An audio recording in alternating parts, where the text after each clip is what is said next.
விஜயதசமி தினமான இன்று மாநிலத்தின் பல்வேறு பகுதிகளிலும் வித்யாரம்பம் நிகழ்ச்சி நடத்தப்பட்டது.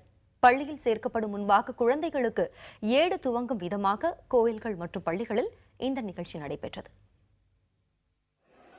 கல்வி கடவுளான சரஸ்வதிக்கு உகந்த நாளாக விஜயதசமி தினம் கருதப்படுகிறது.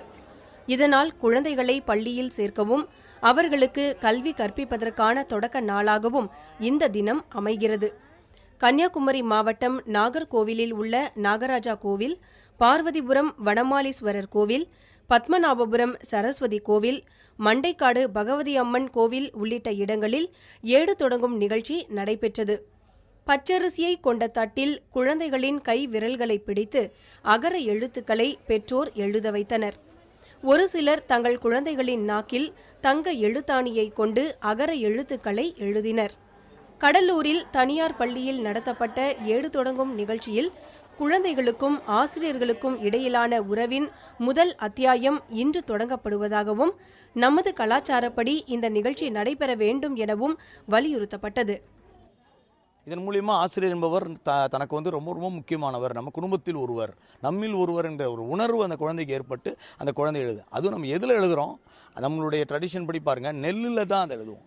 ஏன்னா இது நம்மளுடைய நாடு ஒரு விவசாய நாடு. இதில் நெல்லுக்கு தரப்படுகின்ற உயர்ந்தபட்ச முக்கியத்துவம்.